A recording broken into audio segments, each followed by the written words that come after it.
Hello everybody, it's Chaz in Omaha, and I'm here to bring you another build, which is the Halvar Ice Thorn Shaman. So first we're just going to go over the basic gameplay loop. First you summon your Groot guy here, then you turn into a tornado, and then you basically just spam your Thorns, which summons all of your totems, and then when you find a big enemy, you drop an Avalanche on them. And then a million rocks fall down and they get obliterated. That's pretty much it. You kind of got to stutter step a lot of times so that you can constantly dodge and fire. But you don't really have to aim. So that's pretty cool. And the totems just appear naturally, so you don't actually have those on your bar. You have Fury Leap, which is really important because your movement speed is kind of bad. The strengths of this build is spread damage. You can see that, like, my seeds go freaking everywhere, right? So, like, if you're, like, in the middle of a bunch of enemies, like in an arena or something, you basically hit everything without even trying, which is pretty sweet. It's also got a lot of crap going on. It's kind of fun to play, because you just, like, create a lot of numbers and a lot of stuff everywhere. It's very, very good at stunning. A lot of mini bosses and even sometimes bosses, when you drop an avalanche on them and it's permanently on them, they just kind of sit there and do nothing because they're stunned the whole time. It's pretty good. And also, it's very, very good at shredding. So I have a lot of armor shred, and I also have fizz shred. So if you watch this training dummy right here, watch its armor and fizz shred stacks. Right? They get pretty high. And you can get higher. My neck affix for armor shred is pretty low. As far as weaknesses go, number one is move speed. It's slow. Even with the 10% movement from Tornado, and I'm wearing a 7% movement speed ring, you're slow because you're forced to use these set boots that don't have any movement speed on them, and that kind of sucks. The boot bonus right there that gives you a chance to gain haste when you kill stuff is pretty cool, but it doesn't help you enough. And unfortunately, the auto summon of the totems will not trigger the haste when summoning a totem idle effect. Next weakness would be sustain. The only real sustain that this build has is this health leech on crit from the Druid Tree, and the implicit from this head type. Other than that, you're kind of just relying on health potions and, like, getting good and not getting hit by stuff. You could use the blessing for leech, but you would lose a lot of damage, so I would just get one of these implicit heads right here. And the last weakness is that the prefix on this idol here, you absolutely need it. You just need it. I wouldn't play this without it, because even if you did want to play this without it, you'd have to take Fury Leap off your bar and put totems on there. You'd have to waste a whole bunch of prefixes on mana regen. It wouldn't be a good time. So now we can go through the skills that are being used. We start with Ice Thorn, which is kind of like your bread and butter. I picked Ice Thorns for this build mostly because it's like a shotgun skill that can cast pretty fast, right? So I was thinking that I could really take advantage of the Halvar Avalanche proc on crit with Ice Thorns, and it does work pretty well. So you get the extra projectiles. It costs 0 mana when you're wearing a two-hander, which is really important. You would never sustain this without this node. You get some free base crit and crit multi, which is pretty good. And then you get some pretty powerful multiplier nodes here while you have totems up. So the base damage when you have totems up on my current guy right now is 43k, and I'm pretty sure that that's per projectile. So your spread damage gets pretty crazy. Alright, next we have Thorn Totem. So you're using Thorn Totem mostly just because you need to have totems up for various reasons. Like we just saw in Ice Thorn, you have to have totems. The more totems you have up, the better this multiplier becomes. You need at least 2 for this one to work at all. You need 1 for this one to work. You need 1 for Avalanche to work. So we have Thorn Totems. We go into this thing where they summon all at once. And +4 from here. So you end up summoning 5 at once, which is pretty sweet, from the idle proc.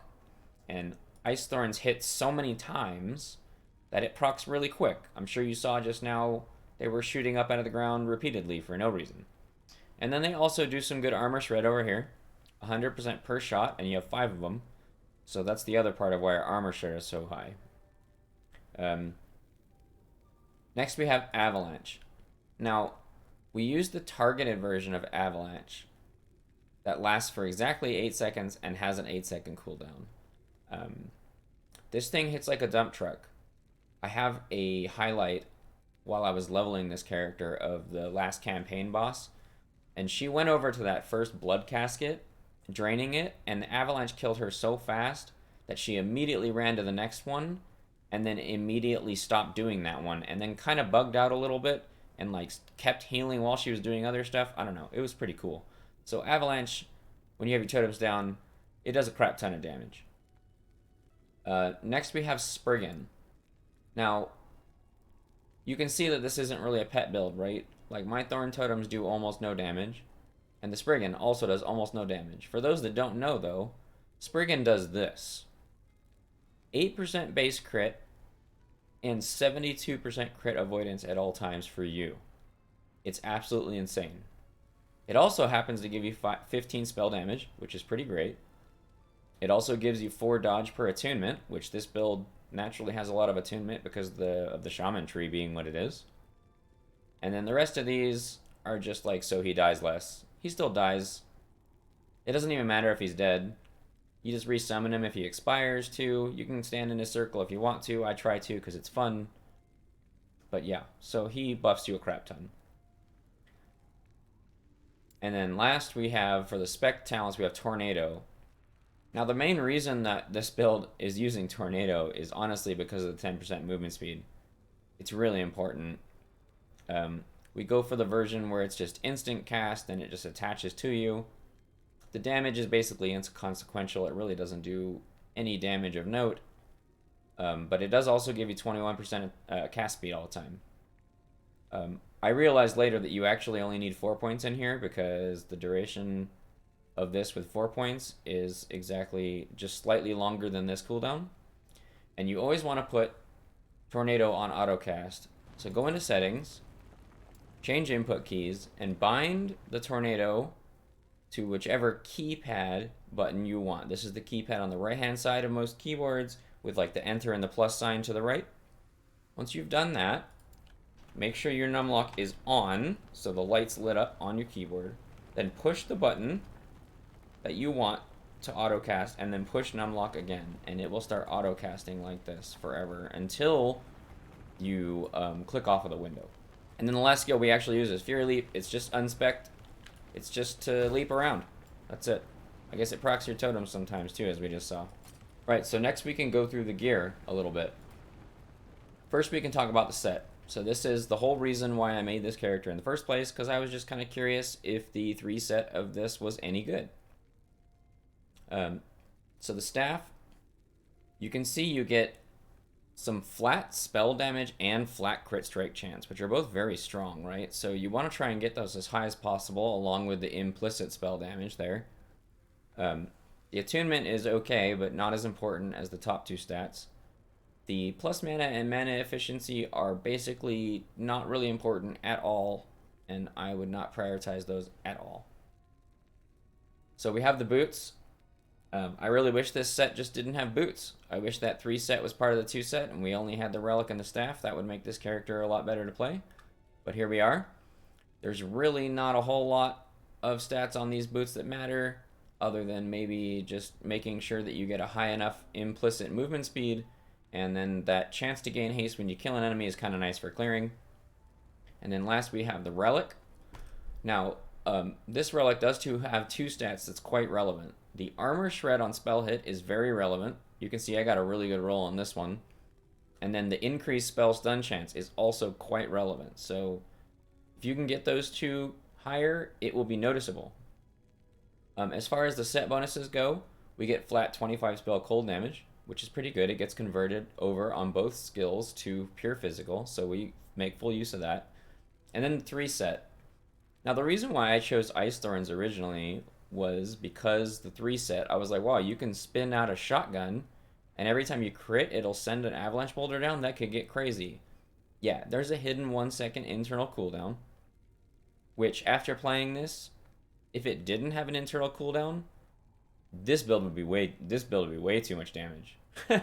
So it's probably good that it does, but I was kind of disappointed nonetheless. As far as chess piece goes, I do think that you want a Titan Heart. I think that the Titan Heart, since you're forced to use a two-hander, would be a lot of survivability. You definitely want to get as much plus Ice Thorns as possible in your chest, and then, you know, whatever defensive thing you need. You can see I got here a tier 7 increased armor chest that I just randomly had, so that was pretty sweet. As far as the rest of the gear, you pretty much just want cast speed and crit everywhere. You know, the more you can spit out your seeds, the more consistent your avalanche boulders falling is.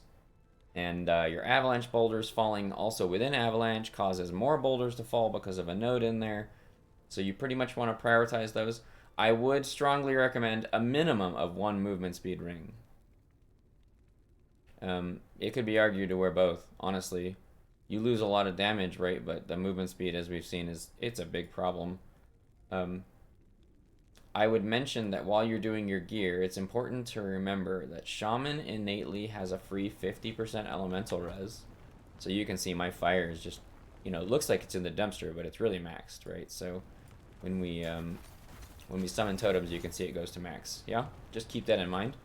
And also keep in mind that your crit avoidance starts at 72 because of good old Groot. Yeah? So you only need 1 item to get to 100%, which is pretty sweet. Alright, so now we can kind of go through what I would recommend for leveling.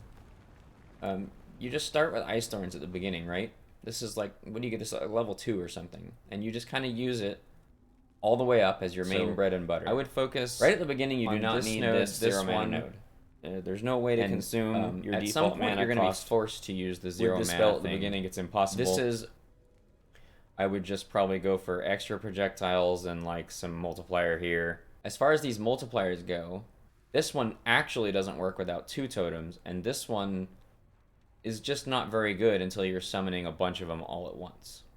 You're going to have to take this node right around the time when you take the first point into this, because this is going to start costing you a crap ton of mana once you're summoning multiple, and there is a period of time in the game where summoning multiple of these plus having Avalanche starts causing mana problems, and you want to make sure this is 0 cast cost before that happens, or right when that happens at least. You pretty much go here, you go here, right when the mana cost becomes a problem, you go here. As soon as you put the Halvar set on, you want to convert cold to physical, because then you take full advantage of the cold flat damage that you get. Then you want to get 1 into here and max this, because this is far stronger than this. This is like a leftover point. And then I would honestly get an Emma Flea before I get the crit. And when you start playing it, you'll really see why. And you can also kind of get in the clip at the end of the video here with the arena run, you can kind of see why you want this speed and range. It's not really mandatory. You could do it without it. You could get some more damage here, and maybe if you play that way, you know, you could see some value here. But I would recommend getting this. And then I did the crit last, because you get a lot of base crit with your Spriggan, the Halvar set, and then your natural base crit. This is sort of just like more damage at the end, right? Next we have Thorn Totems. Now this skill gets kind of weird while you're leveling. You don't want to go up here immediately, because you're not going to be able to sustain this. So I would start by just going down here, and I think I ended up with like 2 points in this shred armor before I was at the point where I felt like I wanted to get multiple of these, which is probably right around the time I was going to start getting some of these points, right? They kind of coincide with each other. And then as soon as you get 2 here, I would immediately go to this and get this. But you don't want to get this until you are able to equip this, which is kind of late in the game because it's a 4 wide. I think this happens maybe second or third to last unlock for idle area. And then as soon as you unlock, you know, this little bar right here, so you can put this whole thing in here, then you're going to immediately want this. That way you just summon a crap ton of totems, which makes this way stronger. And you'll have to stop summoning this manually, which will stop conflicting with your Avalanche mana cost. Yeah, so hopefully that wasn't too confusing. You're just going to have to feel it out as you play. But just keep in mind that the Thorn Totems not being summoned immediately for free causes significant mana problems right around like maybe 35 to 45. I don't exactly remember. You're just going to have to deal with it as you level. It's not a big deal. I'm making a bigger deal of it than it is. Now the third skill I have listed here is the birds. You want to use the birds while you're leveling for a couple reasons, and I'll show you here why. They do a couple really cool things while you're leveling, and they make your lack of sustain early on in the game less of a problem. So right here, birds will buff you and your totems to give you flat spell lightning. Now, we don't want spell lightning, but early on in the game, it kind of doesn't really matter that much that it's lightning instead of cold or physical. So this is a pretty significant buff. This buff makes them apply it faster. This node makes them just apply it more often, and this one makes it apply to your Thorn Totems. So early on, you can actually get a lot of damage out of having two birds applying this buff to you and your Thorn Totems. If you don't really care that much about the damage, which you might not, you can go over here for the Good Berries, Forager, and Winds of Restoration for your birds to heal you and yourself while you're playing, which this is kind of how you fix your early sustain problem until you're able to get the Druid on crit leech. You're going to want to have some healing, probably, unless you're just really confident in your playing skills, I guess. So that's pretty much it for birds. Next we have Avalanche. Now you'll get Avalanche probably right around the time that you unlock this 4th slot, I think is how it works out. So it should get spec'd right here. I would go immediately to the targeted cast 8-second cooldown thing. And the reason for that is because you're not channeling this, right? Like if you channel this, then there's really no reason to have Ice Thorns and you can do something totally different, right? But you want to get this Wild Path as soon as possible. And basically all you really use this for is like a big named or boss killer skill. When you're going through a lot of echoes and stuff, you don't really need to use it on cooldown. It's actually just kind of a wasteful. And it's not because of a mana problem or anything, it's just that you want to have it ready for when there's a big enemy, right? And you get this node, it makes it exactly 8 seconds long on an 8-second cooldown, so you can keep it channeled on a boss at all times, which is really good. As soon as you get this though, you might entertain doing some of these multiplier nodes right here and the duration, and you can kind of just do all 3 of these all willy-nilly. It doesn't really matter. This thing does, until you get to empowered monoliths, this thing does so much damage that it just obliterates everything. And then eventually you want to, when you put the Halvar set on, you want to convert it to physical, so you take advantage of the set cold. And then you can go into here to get the double boulder on crit, which happens quite often. And it also procs from the boulder that procs from your Ice Thorns proccing the set. So this is a lot of extra boulders. And then lastly, I put it here. This skill is really good at stunning stuff. So this seemed appropriate. You could probably make an argument for doing this, so it's easier to target it. Also, if you're not concerned with the stun, either one of these is probably fine. There's really nowhere else you can get much value. This mana node is really just not necessary, so I wouldn't worry about this.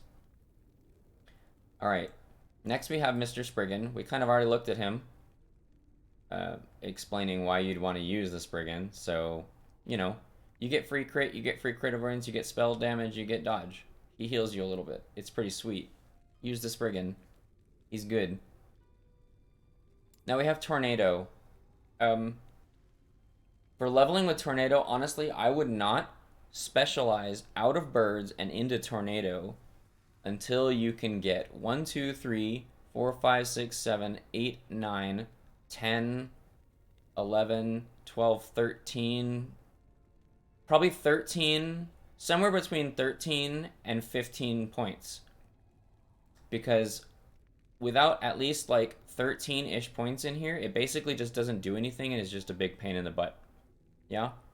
So I would stick with birds for a while. I think I didn't switch to Tornado until I had like 17 available. So, you know, your mileage may vary. Maybe you just want the movement speed as fast as possible and you don't care the fact that it's not permanent right away. It's kind of up to you. Next, we can go through the passives. So, you know, you get the attunement, you get some sort of free resist. This is somewhat relevant because of the way the gearing works out. You use this as a filler to get a bunch of extra health. You get some spell damage here. Arguably, you could put health instead of spell damage, but early on, you're pretty low on overall spell damage, so this is pretty significant. And then this one is just 10% health, so we know why we use that, right? Alright, in Shaman, you definitely want to get the pen and attunement. You get 25% cast speed while you have a totem down from this node, so this is really strong throughout the game, right? Because you're going to have totems down for free all the time. Some more attunement. This is stun chance, once again, augmenting the fact that our spells are pretty good at stunning things. You get lots of flat spell damage here, lots of flat spell damage here. This node is not particularly strong. I think even right now, I probably have more points than I would put in. I'd probably take some out. I think this is kind of like filler to get to the end. Flat armor is nice. The chill and shock is kind of whatever, but flat armor is good for defense later, right? And this one, since you have 5 totems down all the time, this is quite significant. This is quite strong. One thing about the passives, though, I would say that right when you get to Avalanche, and then you immediately need to jump to the Druid Tree. You want to get up to this line with Spriggan before you hit level 50. That way you have the ability to use Spriggan. And you might even want to go a little earlier, or maybe you can just respec when you get to the point where you feel like you need it. But early on, without 3 out of 5 into this, it's going to be hard to keep yourself alive sometimes. You can play with it. Obviously, respecing this game is really easy, but you're not going to want to continue on here in the beginning. You're going to want to get to this and this earlier. Yeah? And then Beastmaster Tree. These 2 nodes, 3 out of 5 in this, so it's like pseudo-permanent during trash. 15% DR. And then this thing is, you know, another 16% DR when you max it. You tend to just kind of stand close enough for this to activate on a lot of bosses anyways, because it makes it easier to dodge moves, right? So, that's pretty much the passives. Alright, that's pretty much all I have to say about the spec, and now I will show you some clip highlights that I put together of the build, doing some arena-style echoes, a normal echo, and a boss. Have a good one, everybody. That would be kind of a pain in the butt. It'd be fine, you could do it, but... This is a mercy. Shatter. Do not stand in my way. Alright, sir. You give me a 3 LP helm, please.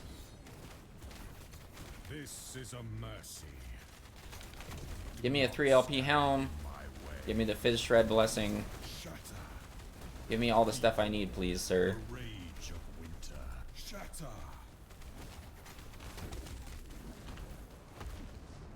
This is a mercy. This is a mercy. Do not stand. Sure it is, sir. Whatever helps you sleep at night, Mr. Horse. Shatter. Oh no, my Spriggan's dead. Save him. This is a mercy. Oh no, I'm frozen. I was trying to save my friend. Stand in my way. It's okay, he's not really doing that much damage to me. Fallen champion. Now we get to stand here and hold right click. You used to use Numlock on Diablo 3? Okay, that makes sense. Shatter. I never actually knew about it until the other day. It's pretty cool to know, though. My way. Dude, my Spriggan guy is just like... He's just dead here, man. Come, sons of Artor, aid me. He's just dead. We'll resummon him when he, like, dies, I guess.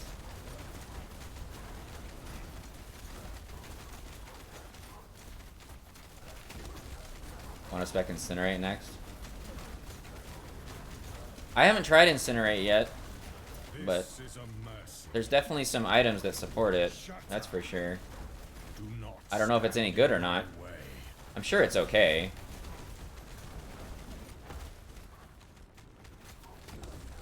Okay, we made our Spriggan back. We have our Spriggan again. This is a mercy. Shatter. And he's dead. We did it.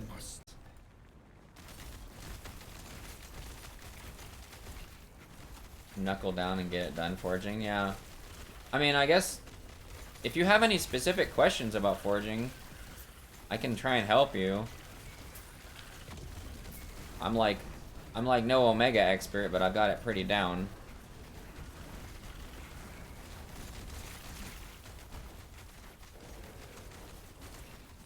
If I find a purple item here that I want to forge, I can kind of talk about it while I'm doing it instead of just doing it. That might help you. Especially because, like, when you start getting into, like, exalted items in your forging, there's some stuff that you have to start thinking about that you didn't have to think about before. You know what I mean?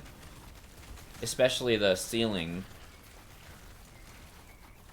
When I say ceiling, you probably don't know what I mean. Have you ever found a Glyph of Despair yet? It comes up as, like, a really shiny glyph when you pick it up off the ground. Like, it makes a noise and stuff.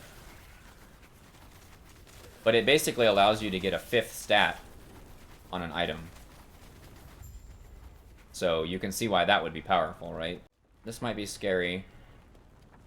But we're feeling stupid, so we're gonna try it. It should be okay. Maybe. Okay, we got the poison guy.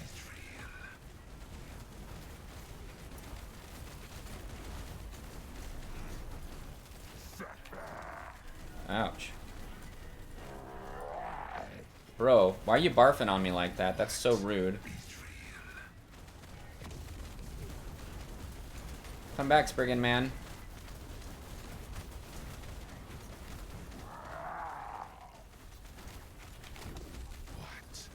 I mean, this is going pretty well. Oh no. That hurt.